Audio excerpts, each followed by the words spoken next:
Greetings, my name is Rudimentary Rob. Welcome back to my Valheim series. This is episode 6 and we're picking up where we left off in the previous episode. Had a pretty successful dungeon run there. I'm electing to continue my exploration of this Black Forest area in the hopes of picking up a few more, useful items and possibly scouting out another dungeon.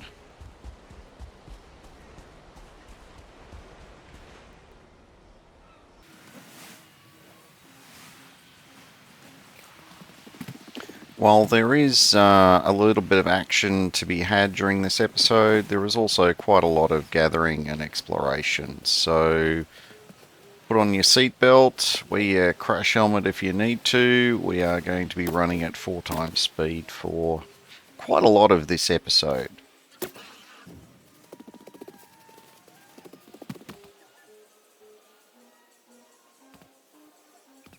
I'm also continuing to mark out all of the relevant copper deposits along here.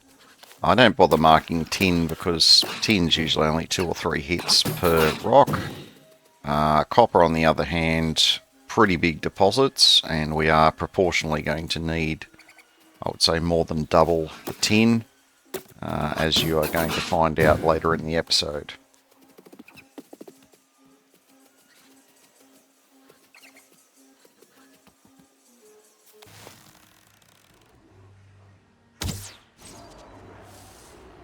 There is a number of these grey dwarf towers in the immediate vicinity. Now, I wasn't too concerned about the ones inland, but the ones close to the coast here, I want to get them cleared out, because my primary gathering method for the copper is going to involve a boat, and you don't want these towers along here to be respawning grey dwarves while you're busily mining and, loading up your boat when it comes time.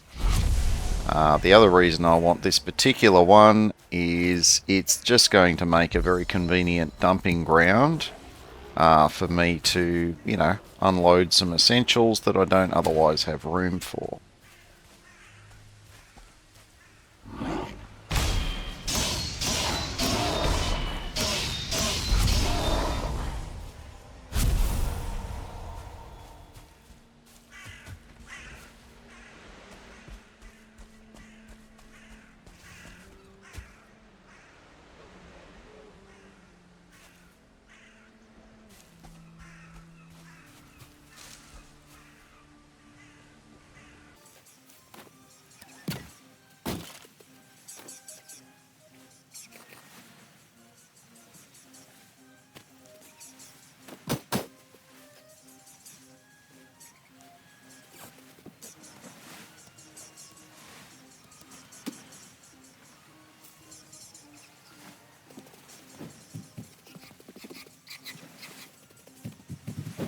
Alright, so here's our tower free of grey dwarves for the moment. Just in the process, you can go up multiple levels and do some fancy stuff, but I just want this as a little clean kind of dumping ground for the future, so I'm not bothering with trying to build up for it. I'm just going to repair the holes in the roof in case I ever need to sleep in here, and just seal up a couple of the wall bits so I don't get randomly observed by some wandering grey dwarves if I happen to be resting in here. Earlier you'd have seen me misclick and I tried to demolish one of the stone pieces, but you can't do that with this normal workbench. You get a stone working bench much later in the piece, and that can be a way, if you really desperate for stone, you can come into the dark forest or the black forest I should say, and start demolishing these towers. But to be honest, there are much easier ways of getting stone by the time you get to that stage.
Now there's an old saying, and it is quite relevant here, although in a slightly different context. They used to say, make hay while the sun shines. If you're planning on doing any mining or, chopping trees down in the Black Forest, you would be well advised to do as much of it as you can during daylight hours, because the amount of interruptions you're going to get are A, going to be less frequent, and B, the stuff that does come to interrupt you is going to be a lot easier to deal with than what you're going to see at night. Now, a little bit later this episode, I provide a quite a timely reminder of that.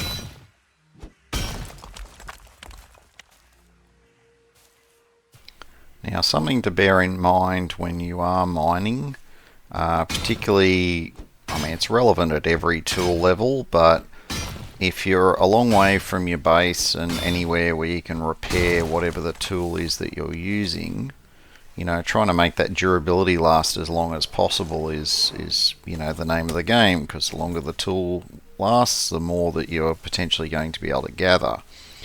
Now, when you're mining mineral nodes, or stone for that matter, if you are above the point at which you are striking that particular node, you will hit harder and therefore take less swings to achieve the same outcome. Whereas if you are at ground level attacking something that's above you, you won't hit as hard and it will take more hits and therefore more durability loss off your mining pick. So, little pro tip there for you.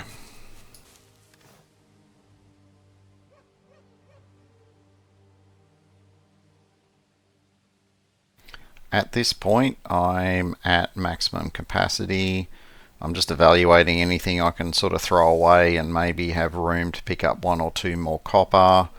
But given A, there's pretty much want to keep everything I've got, and B, it's just gone night time and I'm not really in a mad hurry to be here at night with the gear I've got. So I just elect to use my Eikthyr buff and just leg it back to base as soon as possible. Yes, I could probably have stealthed all the way through and not picked up my little red-eyed friend there, who isn't that little and will make reasonably short work of me should I let him catch me up. Just doing the run and evading them just gets me back to base a bit quicker, and it's a bit more interesting. As you can see, this one grey dwarf that did persist in chasing me was actually a 1-star, which you're not going to see as commonly during the day, but at night time there is a much higher chance of getting a 1 or a 2-star of any of the mobs, and they are a bit more of a handful to deal with.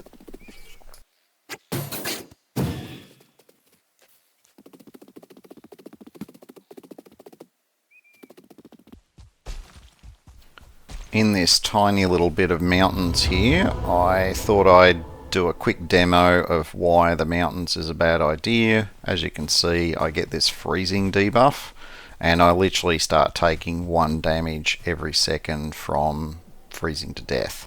So that's, you get special gear later that can help you with that, as well as potions. So at this level, not really set up to spend more than a minute or so hanging out in there without significant risk of dying. Of course, there are other hazards in the mountains areas, but given this mountain biome is so tiny, I didn't think I was going to run into, there wasn't much of a chance I was going to run into wolves or anything like that in that area, so it was as good a place as any just to demonstrate that freezing effect in case you were curious.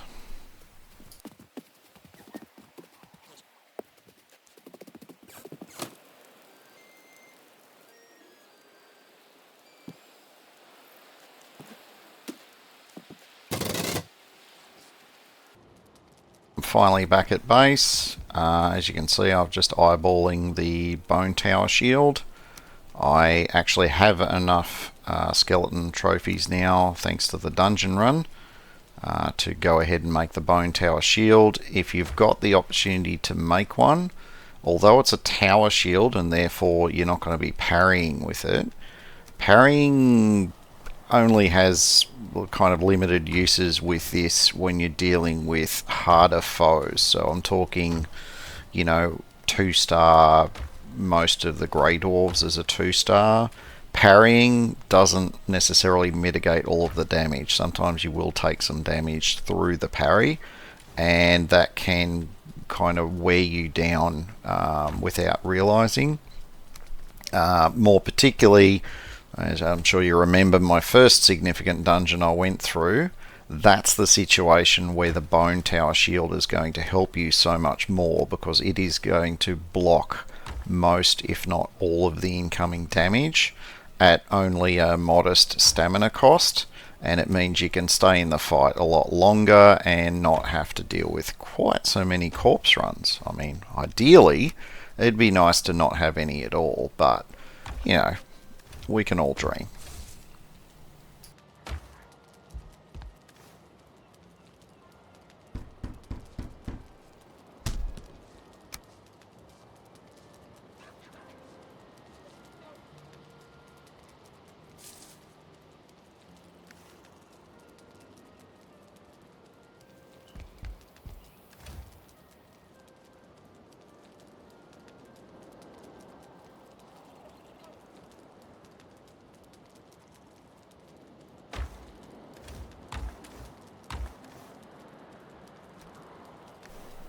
Alright, now it's on to the task at hand. I'm going to be building the charcoal maker and also the forge so that we can, start smelting some of this ore. Actually, end up smelting all of it as the end.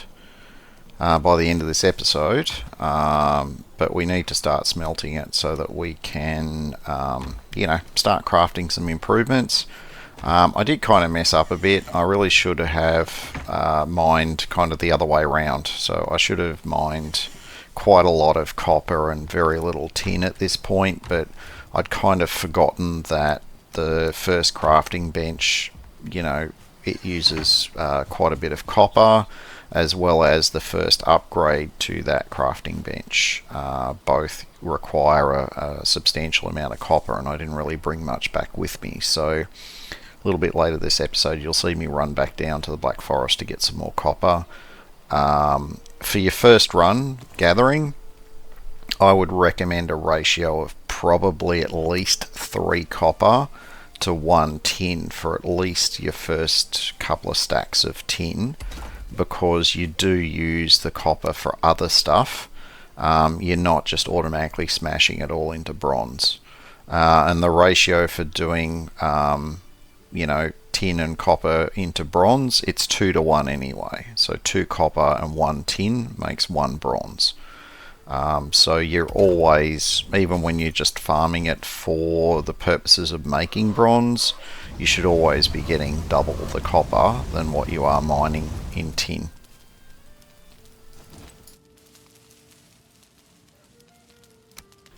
Alright, smelting, pretty straightforward. The forge doesn't take wood. You've got to convert wood into charcoal.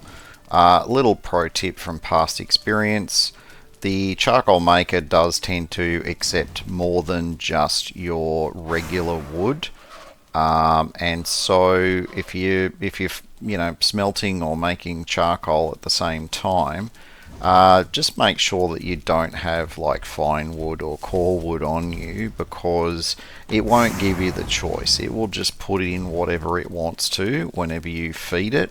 And so more than occasionally I've accidentally put some treasured core wood into my charcoal maker and not realized until afterwards. So yeah, just a little FYI on that one. The whole smelting process can take a while, which is why I'm just going off and making a few minor improvements to my little bridge that I have. I'm just trying to not have it, go up and down per se to get across the bridge.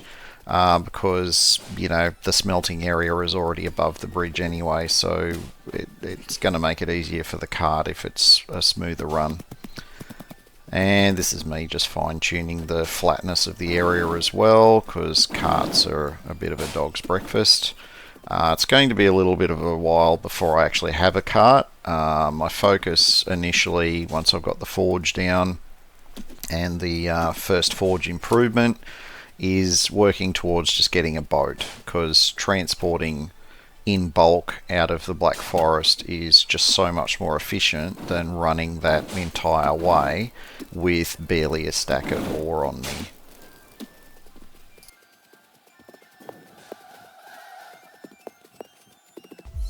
Alright, and here I am just checking on our little piggies. You know, they got plenty of berries there, they're happy. And oh look, there's a little baby piggy in the back. So it's all working according to plan. You know, I recommend getting that up and running as soon as you can, because it does take a little while to start spitting out a useful amount of pigs. And spoiler alert, we don't necessarily leave them all alive, but you know, they get to live for quite a while for now.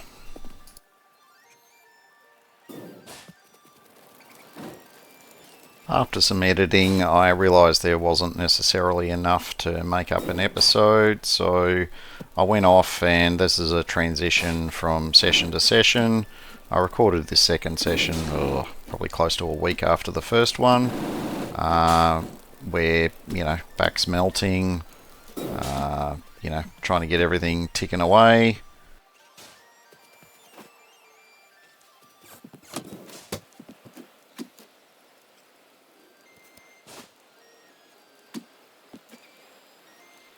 Alright, here I am gearing up to get ready to go back down to the Black Forest to get some more copper. Just checking on the farm animals to make sure everyone's okay.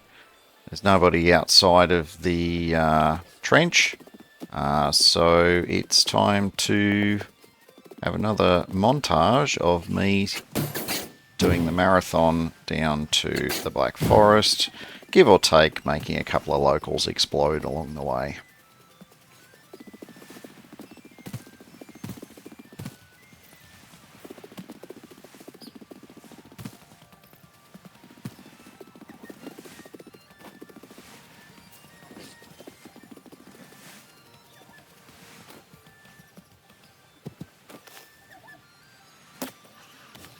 Now, my timing here for the eagle-eyed viewers is not great, because that is the sun going down, which means I've showed up here to do some mining quite late in the day. Anyone want to hazard a guess why that might be a bad idea? You can leave a comment below on what you think is about to show up. If you want to, you know, no spoilers. You're going to have to watch and see.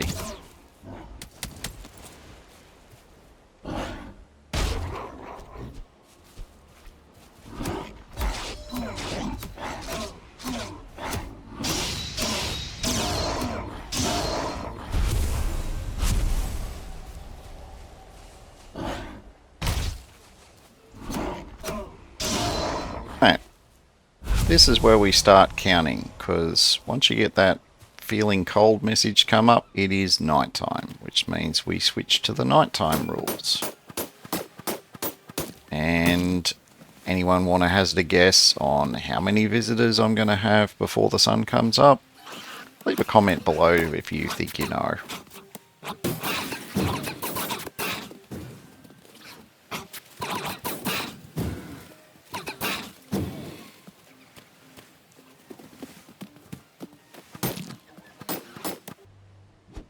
Oh look, when you see the skin color is different like that, that is a 2-star Grey Dwarf.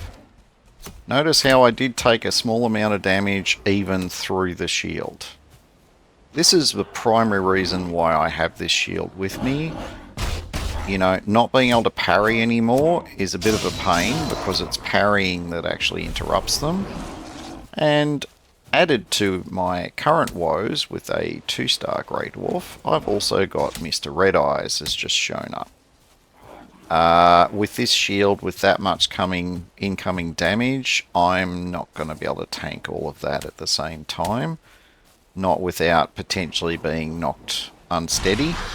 And that's the equivalent of what I do to them when I parry. It sort of makes you unable to react, and it makes you very vulnerable to any follow-up attacks. So, and, you know, just to add to the challenge, I thought, why not? Let's get a pig into the mix as well. So sit back, grab some popcorn. We're going to be at this for a little while.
There's probably a few different ways you could approach this fight, and yes, there is ways of doing dodge rolling, but honestly, the dodge roll mechanic, I've literally never bothered using it because I'm fundamentally uncoordinated, and I don't regard that necessarily as a quote-unquote rudimentary skill, I guess.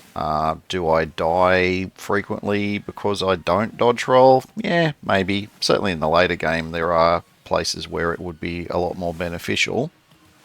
But I'm a huge fan of a big shield, a big weapon, and strapping your man pants on.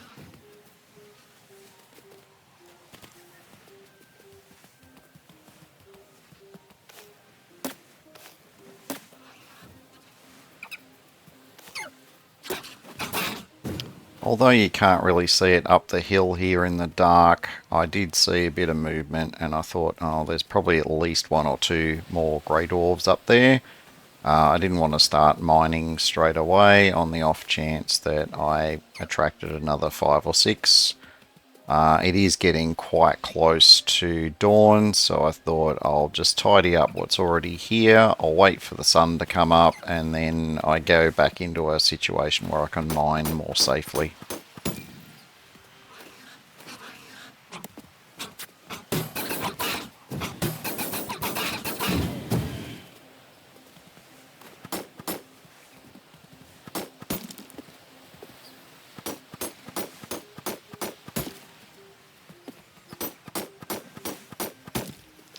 And when you're in a higher biome like this, Black Forest particularly, but it's equally true for any of the later biomes as well, it's easy to try and, focus on the task at hand, but it certainly doesn't hurt to have your head on a swivel as well. So just, bit of awareness of things going on around you will save you bacon more times than not. Particularly if, as much as it seems odd to say, trolls can sneak up on you, but yeah, sometimes they can. They can aggro from quite a long range and not necessarily have any audio clues until you suddenly hear their steps, 10 feet from you. So yeah, just a bit of awareness. Pro tip.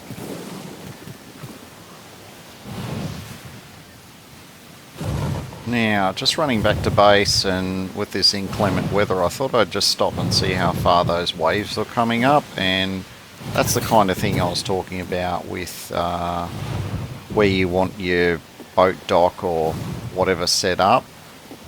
anywhere that sort of is quite close to like a oceany kind of, not necessarily biome, but ocean kind of depth to the water, you do get the bigger waves, and it will make your boat sort of smash up and down a bit if it's right up against the coast. So looking at that, I don't think I want to have my dock there, but I haven't been presented with a lot of other options, so I still haven't exactly figured out that aspect, which is a bit silly because I'm increasingly getting closer and closer to having a boat. So, you know, one of these minutes I'll pull my finger out and make an appropriate decision.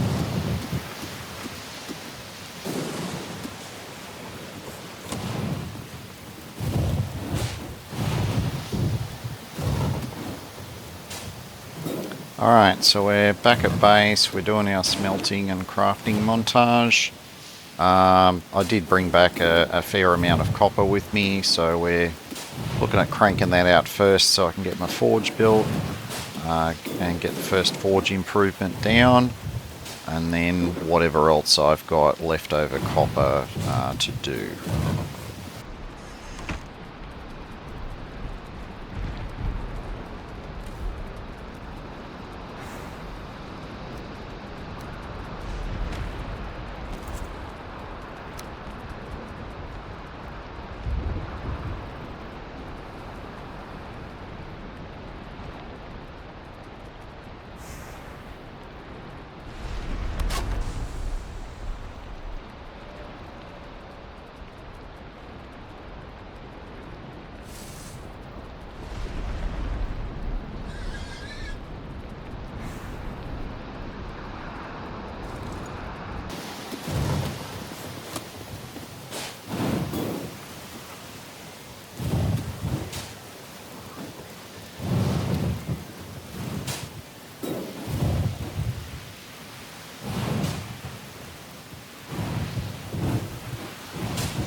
Alright, now I have my forge built. You can see not much to do at this stage.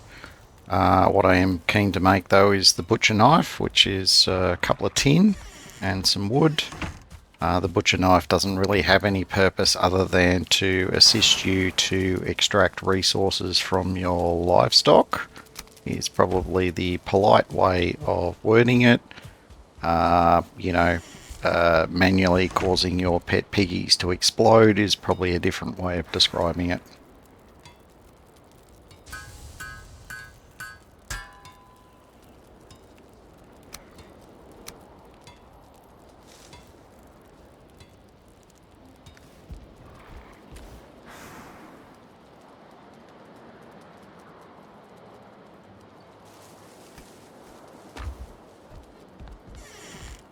One thing I do tend to do in all my games, anything to do with farming, I usually have a chest outside just so I can, store the knife and seeds and, anything else that I need to have close at hand without having to navigate the significant number of chests that I usually inevitably have in my base. So the lower area there is where I'm going to be planting my crops, so that's the most obvious spot to store the butcher knife and any seeds, which you'll see me move in there in a moment. I had a grayling come into the trench here, and he was just close enough to irritate my piggies, which in turn will slow down their breeding a little bit, so I thought I'd set that up far enough away from the edge, but apparently I haven't. I'll have to come back to that and move it a little bit further away, so that's not an issue in the future.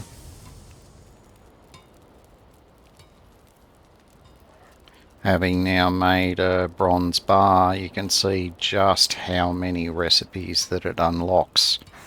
There is some very important stuff that gets unlocked by making that bronze bar. I will come back and revisit most of it at a later date, but yeah, bronze is a very important material for, you know, all of your time in the Black Forest and for a little bit of the time after that as well.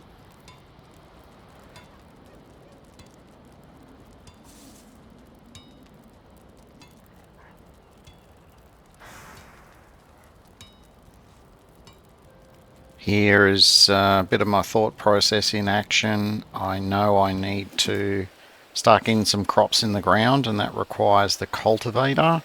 But the cultivator requires more core wood than what I actually have access to at the moment, which means I'm going to need to get enough bronze to make an axe in order to obtain some more core wood and, you know, get the rest of my food and other upgrades sort of heading in the right direction.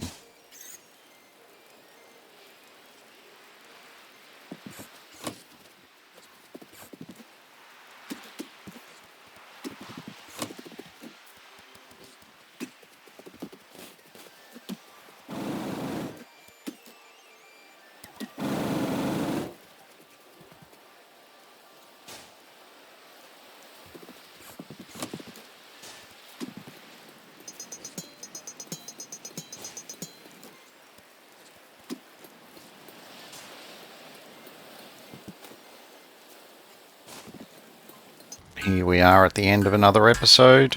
Thank you very much for watching. If you want to see more, make sure you're subscribed and you've hit the notification bell.